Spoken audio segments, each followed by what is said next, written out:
Aloha and welcome to JRTV. We're on the University of Hawaii campus doing the sunrise here. I want to discuss pussy time. It is our human celebration, more subtle than other human bodies, like or breast, penis, ass. It can be seen as a flower, as a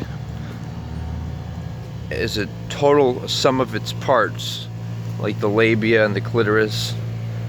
And it seems to me like it's often better shaved, because then it allows for oral sex that might be more pleasurable to the giver. Different things to think about. I want to explain other things like this and why it's important to celebrate this is our humanity, this is our experience of life as humans.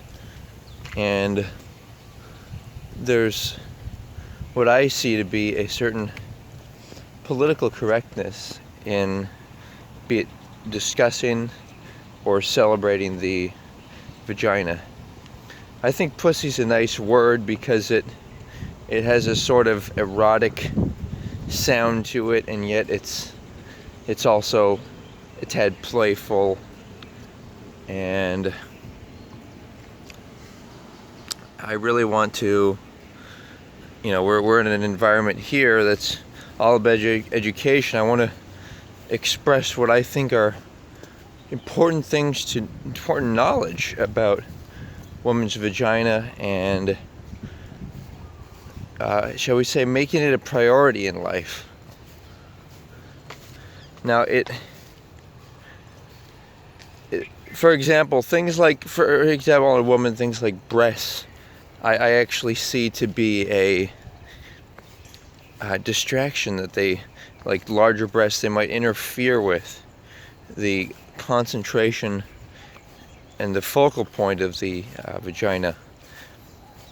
It's a subtle thing, but when you really think about it and use the proper adjectives, such as warm, wet, soft, fragrant, and speaking of which, it's my sense that healthier women, perhaps eating only vegan diet and using things like olive oil, I maybe even so far as to use like Burt's Bees lip balm, certain types of stuff like that. The reason being, when you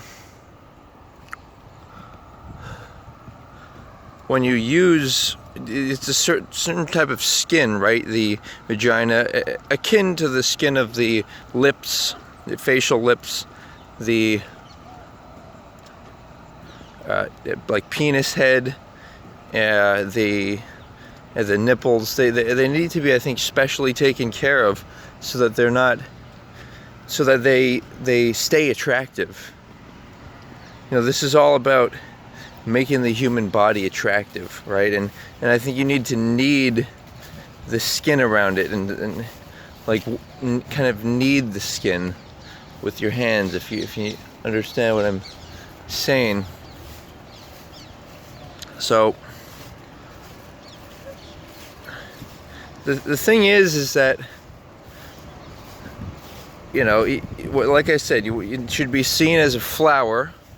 And guys might want to, quote unquote, eat the whole flower, like the whole rose. And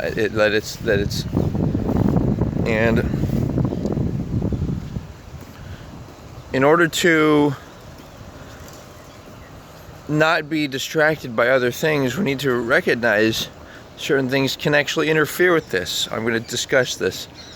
Things to do with, be it hygiene, or be it other environmental factors. Like, if you if you're overexposed to different strong scents, like especially scents like the laundry detergent and different things that are, and a lot of soaps, which are also bad and you know, permeate the skin and are not healthy. Thing is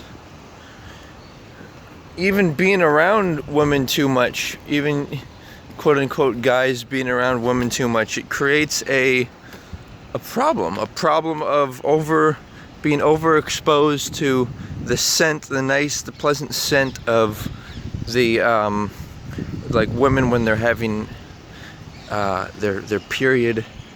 And you know, this is something like, I feel like when I was in high school and that I was actually negatively influenced in my attraction to women because I was shall we say, overexposed to them. And I think like what happens is that men get more interested in like a woman's facial appearance or things like ass, breasts, instead of the vagina, when I believe the vagina really needs to be and should be a you know, the primary point of interest. And so to achieve this status of, it's like a combination of celebrating ourselves as humans and also, you know, empowering women. And it's different. Like, think about it, it's different. Like all this, the discussion of the penis size, breast size, like that's all, it's all not politically correct, in that people have different varying you know, bodies. And it's almost, when people refer to it in rap songs and different things and make jokes, but it's really what it is. That is it's just misogyny and misandry. Like a lot of, as you may know, a lot of men have improperly objectified women. And by the way, I think that's because I think that objectification is a result of the idea of, when you label somebody as you label yourself as, for example, a son, and label somebody as a mother, then even if they're both good people, that creates a hierarchy. And you know, a lot of times I think men are disrespectful towards women because they resent the fact of feeling objectified by their mothers. Even if on the surface everyone's trying to be nice and they're decent people, it's not enough, because people do not want to be in hierarchies. They want to be their own final authority. That is a side note, but it's relevant to the celebration of the vagina. And furthermore, like, if I labeled people like mother, grandmother, aunt, etc., or even father, whatever, that I might not even be willing to discuss this issue, which is important. It's important to celebrate the vagina, right? But I might not be willing to do it because I might need other people's approval to do that. So I just want to illustrate how profound of an effect this can have on people. But continuing on, so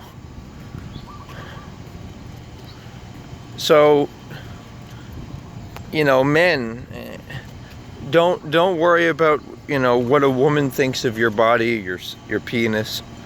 Focus on making a woman feel attractive.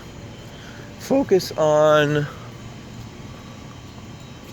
you know, complimenting her vagina. Like, you can say things like, it's pretty, it's, you know, feels good. And also I have kind of developed this concept, I call it the womb worship. It's where you beyond just you know, giving oral pleasure. Beyond that is it's also like treating the woman kind of like you would snuggle with a teddy bear or something. And by the way, I think it's a mistake. People have all these pets and stuff, and I think that interferes with the time that you need to dedicate to intimate time connections with each other and with the vagina. You know, like having all these pets and different hobbies, it interferes. Like for me it's a little different because I don't feel it's appropriate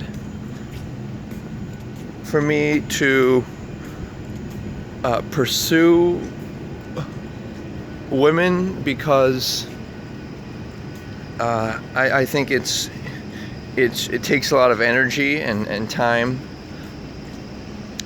And I want to improve the world first before taking on the if you will burden or responsibility of, you know, raising a family and making a woman the center of my attention, my wife.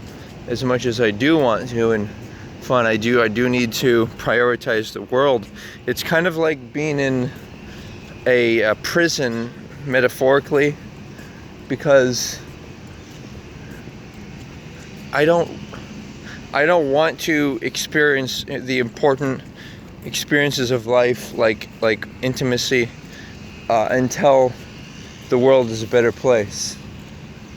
While my fellow man is suffering, I don't want to, you know. So that kind of encapsulates my concerns here. Let's see if there's any final notes here, but at least you get the idea. It's about, you know, and it's very fun these days. Women wear tight clothing. Sometimes you can see the outline of their vagina. It's a very satisfying experience, as in terms of women are like flowers. And so, in the sense that if a flower was what's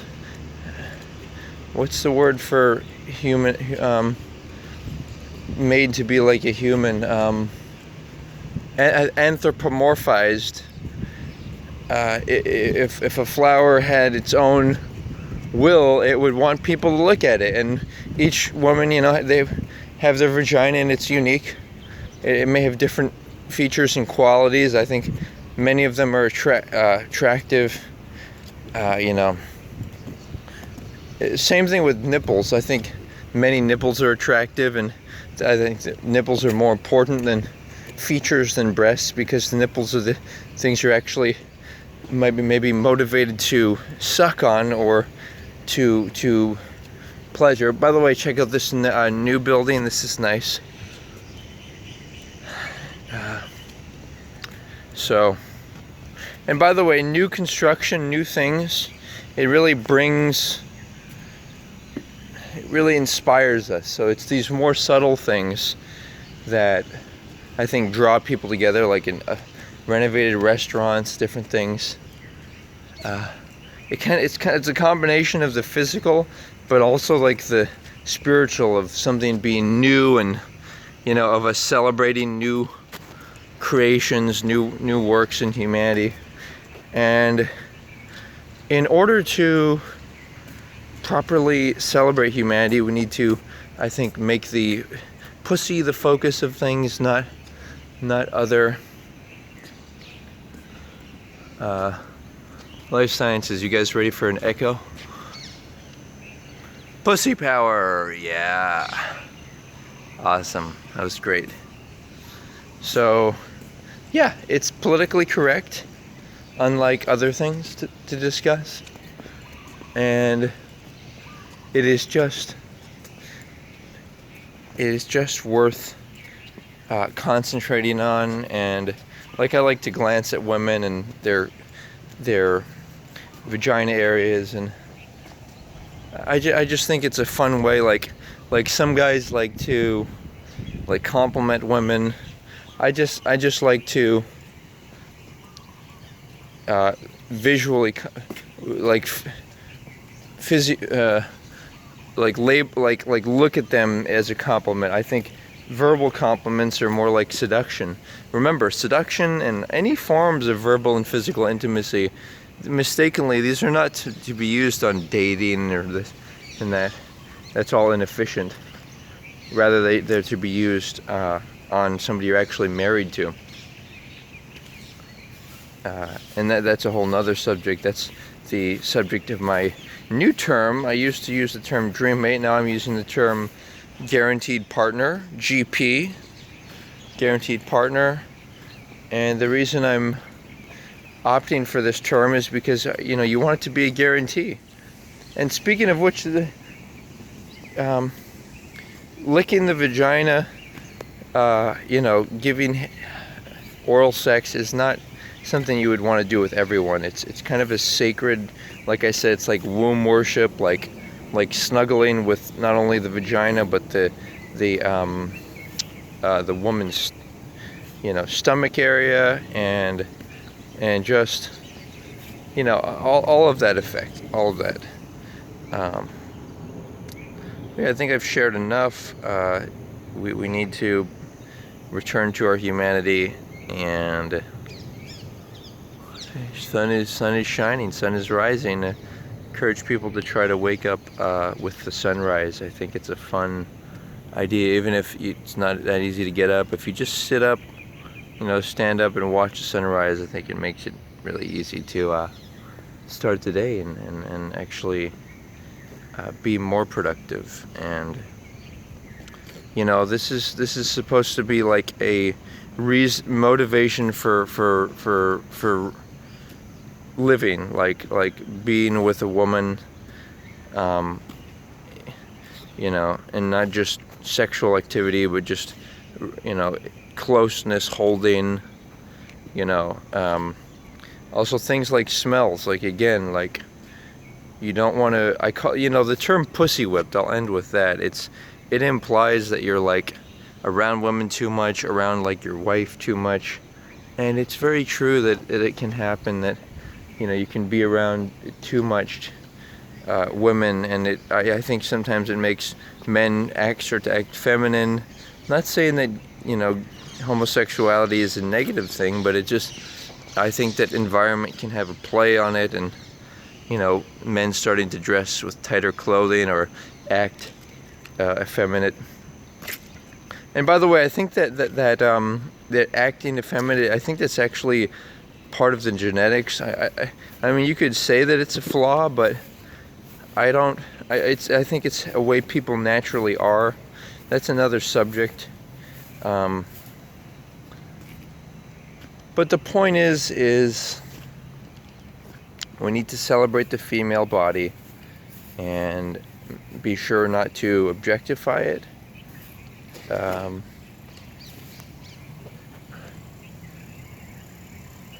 You know, we can respect our women, and we should really, it's really time to start seeing things as this is us. Like, don't be seeing it as you're a guy or that person's more attractive than you. Just say this is us. And, you know, we need to improve our bodies by selectively, you know, like you don't have to procreate. You can give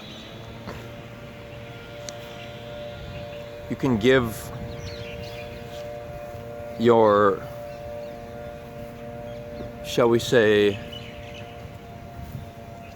you can give your time and money to help other people have procreate, and then consequently you might be the grandchild, quote unquote, of their future procreation.